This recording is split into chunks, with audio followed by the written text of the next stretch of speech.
If you want to turn a flat, grey, or boring sky into something dramatic and eye-catching, this Photoshop trick is one of the fastest ways to do it. In this video, I'll show you how to Photoshop bolder skies using Photoshop's built-in AI sky replacement tool, how to fine-tune the blend so it looks natural, and how to make sure the lighting matches the new sky for a realistic result. This is perfect for landscape photos, city shots, travel images, and any photo that needs a little more impact. And if you enjoy easy Photoshop tutorials like this, make sure to hit the like button, subscribe to the channel, and turn on notifications so you never miss the next editing tip. Alright, let's jump in. First, open your image in Photoshop. For the best results, choose a photo where the sky is the main thing you want to improve. This could be a washed out white sky, a cloudy sky that feels too dull, or a sky that just does not have enough color or mood. Once your photo is open, go to the top menu bar, click Edit, and then choose Sky Replacement. Photoshop will analyze your image and bring up the Sky Replacement panel.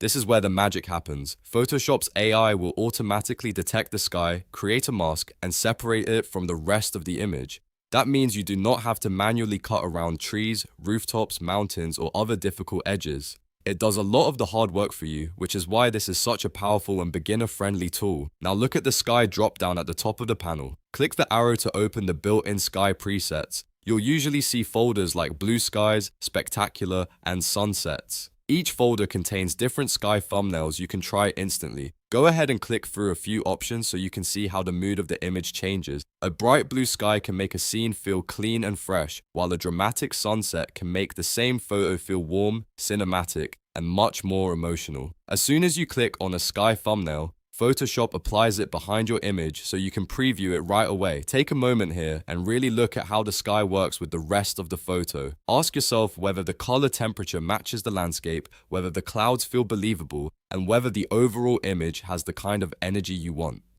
Sometimes the first sky you choose is perfect, and sometimes you may need to test a few before you find the right one. Once you've picked a sky that fits, it's time to fine-tune the blending. This step is what separates a quick edit from a convincing edit. Start with the Shift Edge or Fade Edge slider. These controls help clean up the transition between the sky and the horizon line. If the edge looks too harsh, slide it a little until the background blends more smoothly into the foreground.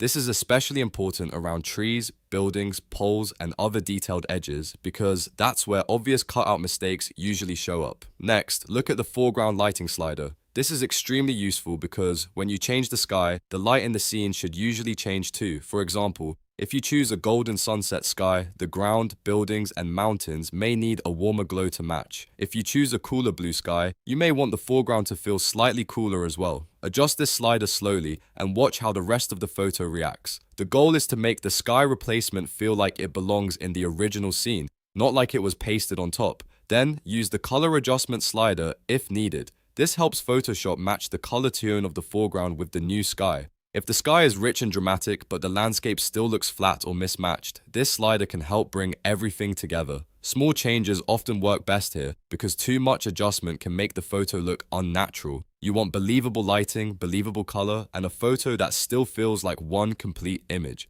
If your photo includes trees, branches, or complex edges, don't worry if the first result is not perfect. That's normal. Just keep adjusting the blending controls until the transition looks smoother. Photoshop is already doing most of the masking for you, so your job is mainly to guide the final look and make it feel realistic. A little patience here goes a long way. When everything looks good, set the output to new layers and click OK. This is a very important step because it keeps your original image protected and gives you more flexibility if you want to make additional edits later. Working with new layers also makes it easier to go back and refine the sky replacement without damaging the original photo. And that's it. In just a few steps, you've learned how to Photoshop bolder skies using Photoshop's one-click AI sky replacement tool. You can take a flat photo and instantly give it more drama, more color, and more visual impact. Whether you're editing landscapes, real estate shots, travel photos, or creative content, this is a simple technique that can completely change the feel of your image. If this tutorial helped you, please hit like, subscribe for more Photoshop tips, and let me know in the comments what editing trick you want to learn next. Thanks for watching, and I'll see you in the next one.